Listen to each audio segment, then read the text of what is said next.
سلام به همگی، به کانال من خوش اومدین. من ماریا هستم و امروز بالاخره با یه ویدیو معرفی اومدم پیشتون. از اونجایی که همیشه درخواست می‌کردین که یه ویدیو معرفی ضبط کنم و کلی سوال داشتم که امروز میخوام با همشون جواب بدم.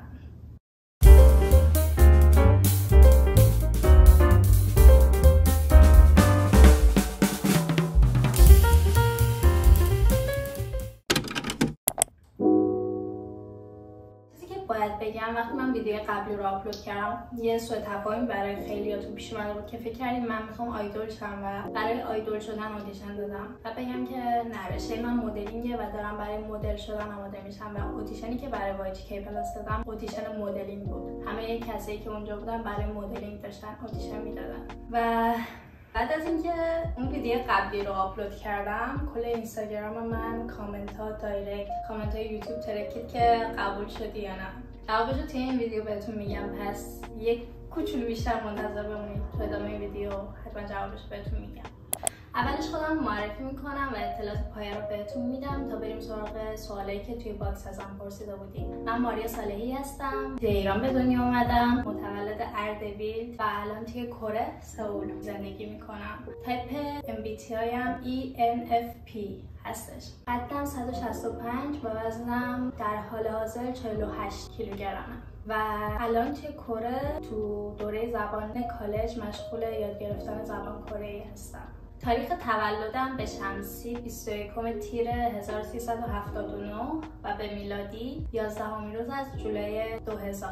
پرسیده بودین که توی کره تنهایی زندگی میکنی یا با خانوادت؟ من توی کره از وقتی که اومدم نزدیک به 2 سال هست تنهایی زندگی میکنم و تنهایی اومدم کره. پرسیده بودین که چند سالگی و کی اومدم کره؟ من سال 1400 شهریور ماه وقتی که 21 سالم، تولد 21 سالگیم گذشته بود، اومدم کره. سپتامبر سال 2021.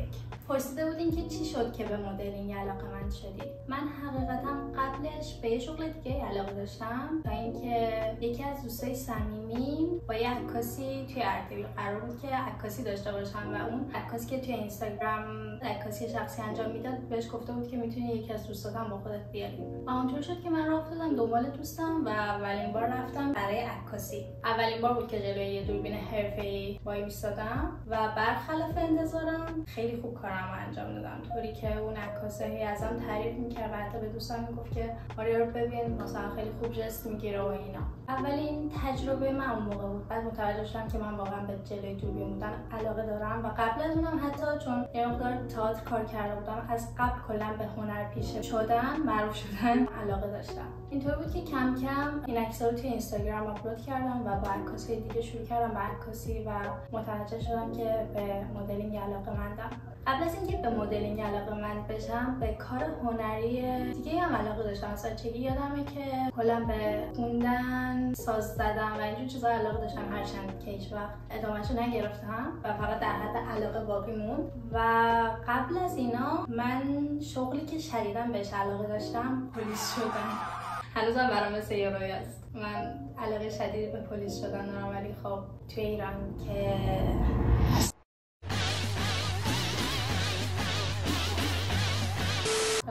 توی ایران پلیس باشم و توی خارج از کشور، توی کره به عنوان خارجی که اقامت نداره نمیتونم پلیس باشم، برای همه بیخیالش شدم. یه سوال خیلی پرتکرار که از من پرسیده میشه در مورد مهاجرته، همین که در مورد اینکه چطوری مهاجرت کنیم، همین که خودت چطوری مهاجرت کردی.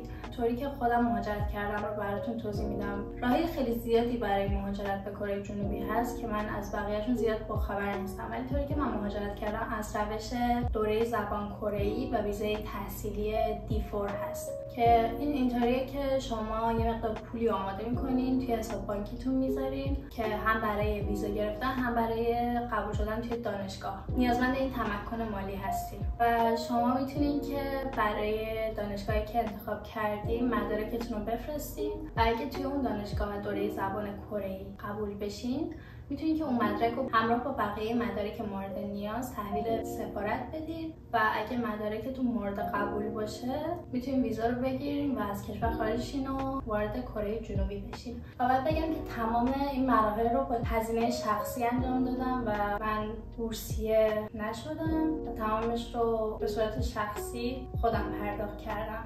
اگه سوالات بیشتری در مورد مهاجرت داریم میتونیم از مشاوره خیلی با تجربه و کار بلد کمک بگیریم. یه توصیه که میکنم از هر کسی سوال مهاجرتتون رو نپرسید، چون خبر ندارید که اون شخص اطلاعات کافی داره، نداره، یا حتی ممکنه که به قصد شما رو گمراه کنه.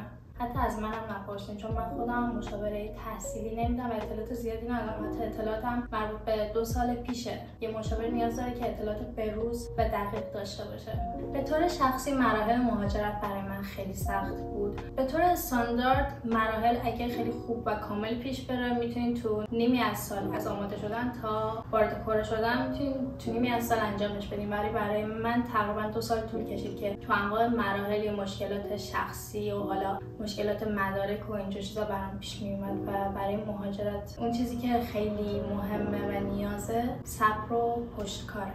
پرسیده بودین که از چه سنی کره یاد گرفتن رو شروع کردم و چقدر طول کشید که حس کنم آمادم و توانایی کره صحبت کردن دارم. و بگم که من تا وقتی ایران بودم توی هیچ کلاسی شرکت نکردم، فقط خیلی زیاد سریال کره میدیدم و صبح تا شب میشستم سریال کره میدیدم و همینطوری به طور طبیعی یه مقدار یاد میگرفتم و قطعا خیلی چیزا هم به اشتباه یاد گرفته بودم، چه تلفظ چه معنی. و توی اینترنت میگشتم برای خودم حروف الفبا رو یاد میگرفتم، تمرین میکردم با خودم، یا مثلا کتابایی که توی اینترنت هستن و اینا. تا وقتی که وارد کره بشم به طور رسمی از کسی یاد نگرفته بودم. از وقتی اومدم کره از سطح 1 شروع کردم به یاد گرفتن تا الان که سطح 5م و تقریبا میشه گفت خوب صحبت میکنم. اینکه خیلی در مورد کمپانی YGK پلاس پرسیدین، من قبلا یه ویدیو کامل در موردش گرفتم و هر چیزی که نیاز هست که بدونین داخلش توضیح دادم. میذارمش این بالا و شما میتونین که کلیک کنین روش و بریم ببینینش. مطمئنم که جواب همه سوالاتتون داخلش هست. اگه نبود میتونین توی کامنت ها بپرسین و من سریعا میتونم بهش جواب بدم. پرسیده بودین که آیا توی رابطه هستی؟ نه من به طور کامل سینگل هستم. من متعلق به همتونم. البته من و ادیتور یه ذره یه خبرایی بینمون هست ولی پرسیدید که انگیزت برای زندگی و ناامید نشدن چیه؟ میتونم بگم خانوادم کاری که تا الان برام کردن، اگه مثلا الان جا بزنم تمام اون کاراشون بی‌معنی میشه و حتی یه طور میشه که انگار اون کاری که برام انجام دادن باعث شده که من شکست بخورم. برای همین تلاش میکنم که موفق باشم و خوب به زندگیم ادامه بدم تا تمام کمکایی که خانوادم بهم کردن بی‌معنی نشه و بعدا خوشحال بشن که توی این مسیر کمکم کردن. و انگیزم برای ادامه دادن وقتی که خیلی همه چیز برام سخت میشه به اتفاقاتی که برام افتاده، وقتی که تحقیر شدم و کسی پشت سرم صحبت کرده، در موردم بد گفته که به گوشم رسیده، به این فکر میکنم که باید سخت تلاش کنم، ادامه بدم و انقدری موفق بشم که اون شخص بعدا منو ببینه و بدونه که در موردم اشتباه فکر کرده. دلم نمیخواد کسی که ازم بدشون میاد و در موردم بد صحبت میکنن رو خوشحال کنم. تایپ ایدئالم برای دوست پسر رو پرسیده بودین؟ یه ذره شاید چیزای زیادی رو الان بخوام بگم و در این حال با اینکه چیزای زیادی رو بگم بازم همه رو شامل نشه، چون با 2-3 کلمه نمیشه توصیف کرد. بذارین بهتون بگم. اول اینکه من یه آلفام، یعنی با اینکه دخترم ولی توی رابطه سعی میکنم که خیلی هوای طرفمون داشته باشم، چه توی رابطه یه دختر پسر چه بین دوستان و اینا. خیلی هوای طرفو دارم و چه از خریدن هدیه چه مثلا کمکش کنم هواشو داشته باشم، این شکلی هم. و در این حال نیاز دارم که همین رفتارم با هم بشه، پس نیاز به یه پسر خیلی آلفاتر، یه پسر خیلی مردونه دارم که خیلی حواسش بهم باشه.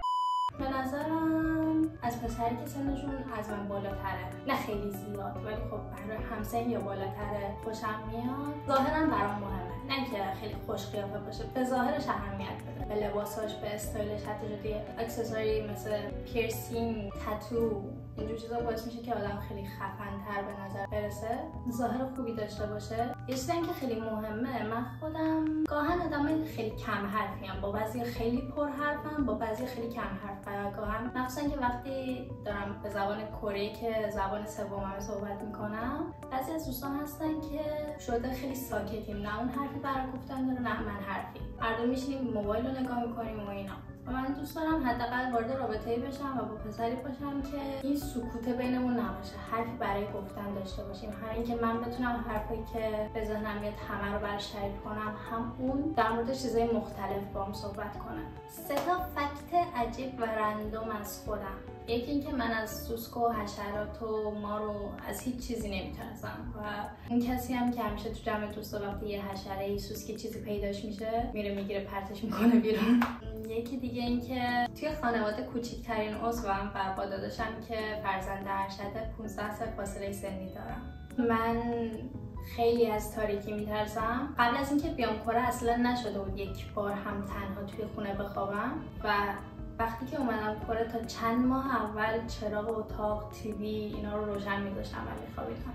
الان هنوزم وسط خواب کابوس ببینم و بیدارشم نمیتونم باز بخوابم، باید کل چراغ رو روشن بذارم و بشینم توی تختم.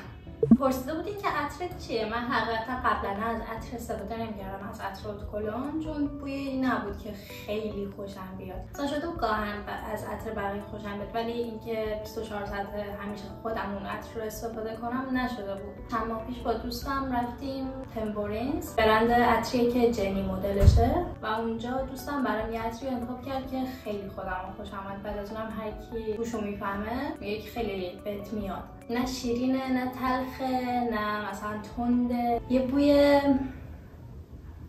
خیلی مرموز. پرسیده بودین که توی ایران دانشگاه رفتی و اگه رفتی رشته‌ت چی بوده؟ من توی ایران دانشگاه نرفتم و رشته دبیرستانیم تجربی بود که اصلا بهم نمیخورد، یه انتخاب اشتباه بود. فقط تا دیپلم خوندم و پیش دانشگاهی هم حتی نخوندم. من نظام قدیم بودم، آخرین دوره از نظام قدیم. پیش دانشگاهی هم نخوندم، فقط دیپلمم گرفتم و اومدم کره. الان بینش چند سال فاصله بود، همینطوری بیکار برای خودم میگشتم اون چند سال. پرسیدین که نظر خانواده‌ات در مورد مهاجرت چی بود؟ مخالفت کردن یا موافقت و واکنششون چی بود؟ من کلا شخصیت جوگیری دارم. هر چی میبینم همون رو میخوام، هر چیزی که میبینم میخوام که انجامش بدم. برای همین از همون اول که من شروع کردم به دیدن دراماهای کره‌ای، اینطور بودم که من میرم کره. نزدیک به 10 سال پیش. و خانواده‌ام اینطور بودن که باشه. خب من جدی نمیگفتم و اونا هم جدی نمیگرفتن. تا اینکه الکی واقعا جدی شدم. نمیدونم از کی به بعد بود که واقعا جدی داشتم میگفتم که من میخوام برم. و خانواده‌ام وقتی که دیدن واقعا جدی میخوام برم، تقریبا 16 سالم بود، خواستم که یه دور با تور بیام کره با یکی از دوستان. اون موقع اونا خیلی جدی گفتن که نه. اون موقع میگفتم برو الکی چون بود همه چی. و خب از اون موقع تا 21 سالگی من جدی میگفتم میخوام برم، اونا جدی میگفتن که نه نمیدونم. تا وقتی که دیگه کم کم از کنترلشون خارج شدم، یعنی اینطوری شد که نمیتونستم نفرستم منو و توی این راه به خصوص داداش بزرگترم خیلی خیلی خیلی خیلی کمکم کرد. واقعا میشه گفت که مثل یه پدر پشتم بود، کنارم بود، بقیه رو راضی کرد. از لحاظ مالی هم داداشم زیاد کمک کرد و میشه گفت که داداشم منو فرستاد اینجا. ولی مطمئنم که اگه دست مامانم بود منو نمیفرستاد هیچ وقت. دیدی که دارم میرم گفت باشه دیگه اوکی، منم اوکی میدم برو. پرسیده بودین که برای مدلینگ آیا ورزش خاصی انجام میدی یا نه؟ من کلا برای وزن کم کردن باشگاه میرم، هوازی و وزنه و اینجور چیزا همه رو با هم انجام میدم. در کنارش هم رژیم دارم. رژیم خاصی نیست که بتونم بهتون معرفی کنم، چون من همیشه تقریبا رژیمم و هر سری باید رژیمم عوض کنم، چون نمیشه که کلا از یه مدل رژیم استفاده کنی هم خودت زده میشی هم دیگه روی بدن تأثیری نداره. من چند وقت یه بار رژیممو عوض میکنم، کلا توی یوتیوب نرمال میچرخم. یا معمولا رژیم غالبی که همیشه میگیرم اینه که وعده‌مو کم کردم به یک وعده در روز. مقدار غذایی که میخورم رو کم کردم و این بیشترین تاثیر رو داشته. همراه با اینکه وعده غذاییمو کم کردم در کنارش ورزشم میکنم. پرسیده بودین که تا حالا دوست پسر کره‌ای داشتی؟ آره، من خیلی کوتاه کمتر از یه ماه با این نفر وارد رابطه شدم و زیاد به هم نمیخوردیم، برای همین زیاد دوام نیاورد رابطه‌مون و من گفتم که بیا از هم جدا شیم. قبل از اینکه رابطمون خیلی عمیق بشه و زیاد به هم وابسته بشیم، ترجیح دادم که وقتی حس کردم که اوکی این رابطه جواب نمیده، بهش گفتم که بعد از هم جدا شیم. پرسیده بودین که دوست پسر پیدا کردن توی کره سخته؟ سخت نیست، شما میتونید همینجوری که خیابون راه میرین از یکی خوشتون اومد بریم ازش شماره‌شو بگیریم، ولی اینکه وارد رابطه اشتباهی نشین سخته. پسر و دختر و کلا آدمای بد و خوب همه جای دنیا هستن که یه شخصی پیدا کنین که مناسبتون باشه و به هم بخورین یه ذره میتونه سخت باشه، ولی پیدا کردن دوست پسر عادی سخت نیست. میتونین برین توی کلاب، میتونین تو برنامه دوستیابی مثل تیندر و غیره، حتی توی دانشگاه مثلا آکادمی که میرین میتونین خیلی به راحتی دوست پسر پیدا کنین، ولی پیدا کردن شخصی که بهتون میخوره و اون آدم درست قطعا سخته. انگار که یکی پرسیده که ادیتور چرا انقدر خفنه. اون کسی که پرسیده ادیتور چرا انقدر خفنه بیاد اعلام حضور کنه. ادیتور من از اونجایی که آدمایی که با من کار میکنن باید خفن باشن، برای همین خفنه دیگه، نمیشه کارش کرد. Bombastic side eye. ما سر استریکیتس فراموش نشدیم، یعنی سر استریکیتس پیج منو پیدا کرد، من فالو کرد. موقعی بود که من تازه می‌خواستم یوتیوب رو شروع کنم و اومد پیشنهاد داد که ویدیو یوتیوبم ادیت کنم و کم کم با هم صمیمی شدیم و الان یهویی به خودم اومدم دیدم که این الان شده بلک باکس زندگی من و همه از همه چیم خبر داره. اینطوری که صمیمی شدیم، الان یکی از بست فرندامه. ازم پرسیده بودین که آیا توی کره درگیر نژاد پرستی شدی یا نه. برای من یک بارم پیش نیومده و من قبل از اینکه بیام کره خیلی نگران بودم. از همه میشنیدم که کره زیاد با ایرانی‌ها اوکی نیستن، از اینجور حرفا زیاد میشنیدم و خیلی نگران بودم. طوری که اوایل که اومدم کره اصلا یکی ازم میپرسید از کجا اومدی، با یه حالت نگرانی و خجالت خاصی میگفتم ایران، که الان پشیمونم بابتش. الان با افتخار تمام میگم که ایران و بدون هیچ نگرانی توی کره خیلی خوب باهم رفتار میکنن و شده به خاطر اینکه خارجی بودم بهتر باهم رفتار کنن، بیشتر حواسشون باشه. ولی به خاطر اینکه خارجی یا ایرانی باشم تا حالا هیچ وقت باهم بد رفتاری نشده، هیچ وقت. پرسیده بودین که فن کدوم یکی از گروه‌های کی‌پاپ هستم. من باید بگم که اکسوئل و استی هستم. فن اکسو و استریکیدز هستم، یعنی توی فندامشون به طور رسمی، و از بقیه گروه هم خودم میاد. من تقریبا مولتی کی‌پاپرم. و پرسیده بودین که وایسم توی بلک پینک، BTS، اکسو و استریکیدز کیه. به ترتیب میگم که بلک پینک واقعا تک تکشون رو خیلی خیلی خیلی زیاد دوست دارم و از قدیم هم میشه گفت که یه دور روی همشون کراش بودم، ولی الان و اولین باعثم و الان دوباره برگشتم سمتش روزیه. و توی BTS از جونگوک و آهنگ جدیدش هم خیلی خوب توی اکسو قبلا باعثم کریس بود، الان تقریبا میشه گفت باعث ندارم و اوتیستانم، ولی باز این کوچولو بکیونو بیشتر دوست دارم از بقیه. توی استریکیدز باعثم هیونجینه، ولی همشون رو دوست دارم، تک تک اعضا رو دوست دارم. پرسیده بودین که تا حالا کدوم یکی از سلبریتی آیدول رو از نزدیک دیدی؟ سوهوی اکسو، استریکیدز، لیا عضو ایتزی، اکستراردینری هیروز، گروه JYP هست، اون گروه دیدم. پکو عضو نیو ایست دیدم. بابی آیکون بیای، خیلی از رپرها و خواننده آرندبی کره‌ای رو دیدم. همینا. پرسیده بودین که آیا قصد ادامه تحصیل توی کره رو دارین؟ باید بگم که نه، من تا همین پایان دوره زبان میخونم و بعدش مسلما مشغول کار مدلینگ میشم. غذای مورد علاقه کره‌ای مو پرسیده بودید. من باید بگم که توی ایران خیلی بد غذا بودم، ولی از وقتی اومدم کره واقعا عاشق غذای کره‌ای شدم. برای همینی که رژیم گرفتنم سخت تا برام. دوکبوکی، کیمپاپ، کلا جیگه، خورشتای کره‌ای که تندن و قرمزن رو دوست دارم و گوپچانگ. چون فکر کنم بوده مثلا گاو و گوسفند و خوکه که خیلی چرب و روی میز اینطوری میپزن. به عنوان یه ایرانی دو تا خوبی و دو تا بدی که توی کره دیدم رو گفتیم بگم. یک اولین بدی که میتونم بگم اینه که دستشویی‌هاشون شیلنگ نداره. دو، دستشویی‌هاشون توالت فرنگیه، دستشویی عمومی بیرون اصلا آدم نمیتونه بشینه. یه بدی دیگه به عنوان ایرانی اینه که کره‌ای‌ها خیلی ایرانی‌ها و عرب‌ها رو قاطی میکنن و من با عرب‌ها مشکلی ندارم، دوستای عرب دارم و میدونم که توی ایرانم قشر عرب و عرب زبان‌ها رو داریم. مثلا توهین نیست، ولی خب ایرانیه، عربه.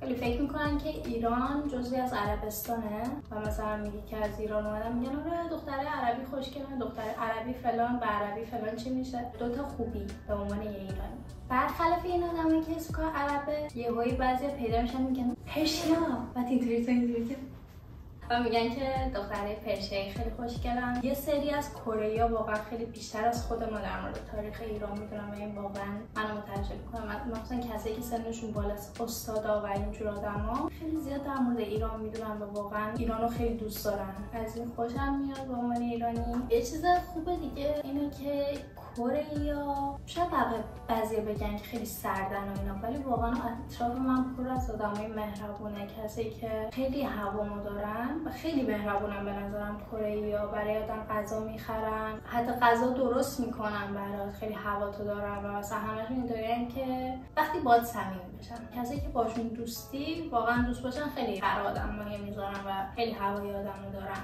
کلی پرسیدین که اودیشن قبول شدی؟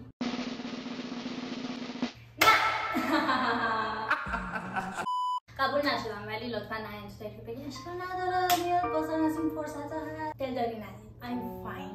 I'm really fine. ازتون ممنونم واقعا. همین که میخواین دلداری بدین یا میخواین که روحیه بدینم خیلی برام معنی داره، ولی it's fine. It's really fine.